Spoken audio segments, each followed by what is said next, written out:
भारतीय कार बाजार के इतिहास में साल 2025 एक ऐसे अध्याय के रूप में दर्ज किया जाएगा जिसने दशकों से चले आ रहे बड़े बड़े दावों और पुरानी परंपराओं को पूरी तरह से जड़ से हिलाकर रख दिया है। अगर आज के समय में कोई आपसे ये प्रश्न करे कि हमारे देश भारत की दूसरी सबसे बड़ी कार निर्माता कंपनी का नाम क्या है, तो इस बात की पूरी संभावना है कि 90% लोग बिना एक पल सोचे सीधे टाटा मोटर्स का नाम लेंगे, या फिर कुछ लोग पूरे आत्मविश्वास के साथ हुंडई का नाम पुकारेंगे। लेकिन सच्चाई यह है कि अगर आप भी ऐसा ही कुछ सोच रहे हैं तो आपको अपनी जानकारी को थोड़ा अपडेट करने की जरूरत है, क्योंकि 2025 के आंकड़ों ने भारतीय ऑटोमोबाइल जगत का पूरा नक्शा ही बदल कर रख दिया है। इस साल बाजार में जो जबरदस्त उलटफेर देखने को मिला है उसने बड़े बड़े दिग्गजों को उनकी कुर्सियों से नीचे उतार दिया और उन्हें इस बात की भनक तक नहीं लगने दी। इस बार मैदान में एक ऐसा स्वदेशी खिलाड़ी विजेता बनकर उभरा है जिसने बहुत ही शांति के साथ और बिना किसी बड़े शोर शराबे के टाटा और हुंडई दोनों को पछाड़ते हुए सीधे नंबर 2 के सिंहासन पर अपना कब्जा जमा लिया है। ये न केवल एक बड़ी उपलब्धि है बल्कि भारतीय इंजीनियरिंग की जीत का एक नया सबूत भी है।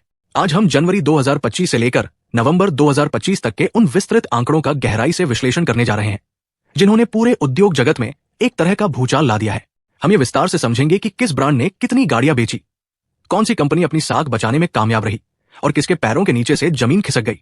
हालांकि दिसंबर के अंतिम आंकड़े अभी आने बाकी है, इसलिए टाटा, महिंद्रा और हुंडई के बीच ये कशमकश साल के आखिरी दिन तक जारी रहेगी।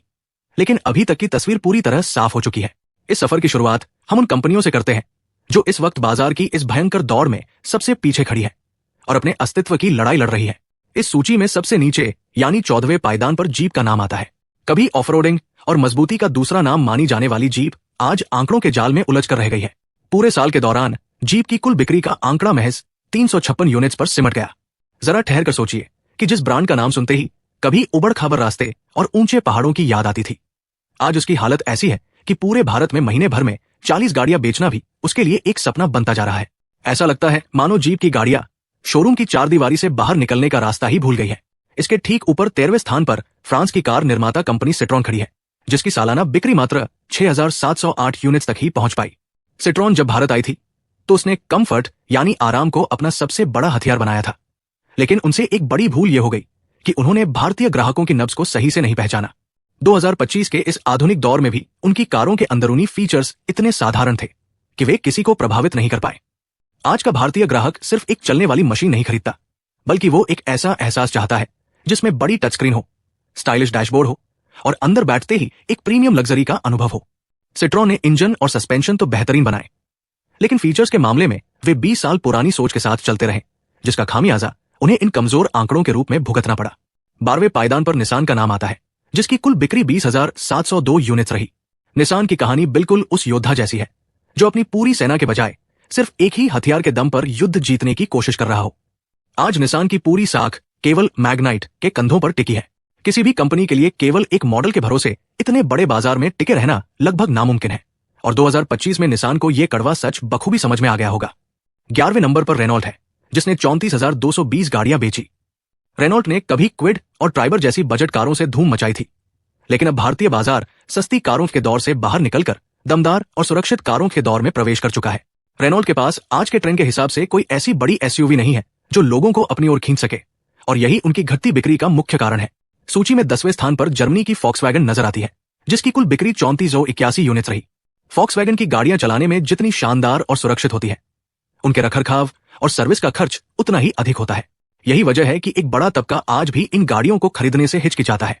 9वें स्थान पर होंडा खड़ी है, जिसकी बिक्री 55,678 यूनिट्स रही। होंडा का नाम कभी रुतबे की पहचान होता था, लेकिन एसयूवी के दौर में उनकी एलिवेट ने कोशिश तो बहुत की, पर वो लहर पैदा नहीं कर पाई जो होंडा सिटी ने अपने जमाने में की थी। 8वें नंबर पर एएमजी मोटर है, जिसने 64,551 गाड़ियां बेचकर अपनी स्थिति को स्थिर रखा है। एएमजी ने तकनीक और इलेक्ट्रिक सेगमेंट में अपनी एक अलग पहचान बनाई है, जिससे वे बाजार में टिके हुए हैं। 7वें पायदान पर स्कोडा है, जिसने 67,999 यूनिट्स बेचकर फॉक्सवैगन को पीछे छोड़ दिया, क्योंकि स्कोडा ने अपनी मार्केटिंग में 5 स्टार सेफ्टी को मुख्य मुद्दा बनाया, जो भारतीय ग्राहकों को बहुत पसंद आया। अब हम उन कंपनियों के बारे में बात करेंगे जो असली मुकाबले के मुख्य खिलाड़ी हैं और जिनकी बिक्री का आंकड़ा लाखों में है। 6वें स्थान पर किया मोटर्स है, जिसने 2,61,609 गाड़ियां बेची। किया ने बहुत कम समय में भारत में वो मुकाम हासिल कर लिया जो कई कंपनियों को दशकों में भी नसीब नहीं हुआ। उनके आकर्षक डिजाइन और फीचर्स की लंबी लिस्ट ने उन्हें युवाओं का पसंदीदा ब्रांड बना दिया है। 5वें स्थान पर जापान की दिग्गज टोयोटा खड़ी है, जिसने 3,17,423 गाड़ियों की बिक्री के साथ अपनी बादशाहत बरकरार रखी। टोयोटा ने इलेक्ट्रिक के बजाय हाइब्रिड तकनीक पर ध्यान केंद्रित किया, जिससे उन ग्राहकों को बहुत राहत मिली जो पेट्रोल की बढ़ती कीमतों और चार्जिंग की झंझट दोनों से बचना चाहते थे। इनोवा और फॉर्च्यूनर की आज भी बाजार में ऐसी मांग है कि उनके सामने कोई दूसरा ब्रांड टिक नहीं पाता। अब बात करते हैं उस महामुकाबले की जिसने सबको हैरान कर दिया। चौथे स्थान पर खिसक गई है टाटा मोटर्स, जिसकी कुल बिक्री 5,28,726 यूनिट रही। टाटा ने पिछले कुछ वर्षों में जबरदस्त प्रगति की थी और नंबर 2 तक पहुंच गई थी, लेकिन 2025 में उनकी रफ्तार कुछ धीमी हुई। इसका सबसे बड़ा कारण उनके पेट्रोल इंजन में रिफाइनमेंट की कमी और सर्विस सेंटर पर ग्राहकों का खराब अनुभव रहा है। टाटा को मात्र 736 गाड़ियों के बेहद मामूली अंतर से पीछे छोड़ते हुए हुंडई तीसरे नंबर पर काबिज हुई, जिसकी बिक्री 5,29,462 यूनिट रही। हुंडई ने सही समय पर नई क्रेटा और सुरक्षा फीचर्स को अपडेट करके अपना खोया हुआ स्थान वापस पाने की कोशिश की, लेकिन वे भी दूसरे नंबर तक नहीं पहुंच पाए, क्योंकि दूसरे नंबर पर इस साल का सबसे बड़ा बाहुबली बनकर उभरा है महिंद्रा एंड महिंद्रा। महिंद्रा ने 5,74,657 गाड़ियों की बिक्री के साथ एक लंबी छलांग लगाई और हुंडई को करीब 15,000 गाड़ियों के बड़े फासले से पीछे छोड़ दिया। महिंद्रा की इस सफलता के पीछे उनकी अटूट जिद और केवल एसयूवी पर फोकस करने की रणनीति रही है। उन्होंने अपनी उत्पादन क्षमता को इतना बढ़ा दिया कि अब ग्राहकों को थार या एक्सयूवी 700 के लिए सालों तक इंतजार नहीं करना पड़ता। महिंद्रा ने यह साबित कर दिया कि भारतीय ग्राहक को अगर दमदार गाड़ी और जल्दी डिलीवरी मिले तो वो किसी भी विदेशी ब्रांड को छोड़कर अपने देसी ब्रांड को गले लगाने के लिए तैयार है। अंत में पहले पायदान पर हमेशा की तरह मारुति सुजुकी का अखंड राज कायम है। मारुति ने 16,27,869 गाड़ियां बेचकर ये साफ कर दिया कि फिलहाल कोई भी उनके आसपास भी नहीं है। मारुति की बिक्री का यह विशाल आंकड़ा टाटा, हुंडई और महिंद्रा की कुल बिक्री को जोड़ने के बाद भी उनसे काफी अधिक रहता है। मारुति ने न केवल सस्ती कारें दी, बल्कि फ्रोंक्स और ग्रैंड विटारा जैसी प्रीमियम एसयूवी के जरिए उस वर्ग को भी साध लिया जो उनसे दूर जा रहा था। साथ ही उनका सीएनजी पोर्टफोलियो आज भी मध्यम वर्ग के लिए सबसे किफायती विकल्प बना हुआ है। 2025 के ये आंकड़े ये संदेश देते हैं कि भारतीय कार बाजार अब पूरी तरह से परिपक्व हो चुका है। यहां अब केवल ब्रांड का नाम नहीं चलता, बल्कि गाड़ी की परफॉर्मेंस, फीचर्स, सुरक्षा और सबसे जरूरी ग्राहक सेवा ही सफलता का रास्ता तय करती है। महिंद्रा का दूसरे नंबर पर आना इस बात का प्रतीक है कि भारत अब वैश्विक स्तर पर अपनी इंजीनियरिंग का लोहा मनवाने के लिए तैयार है।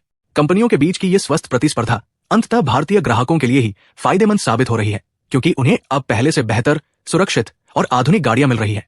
आने वाला समय और भी रोमांचक होगा, क्योंकि अब हर कंपनी अपनी गलतियों से सीखकर 2026 की तैयारी में जुट गई है।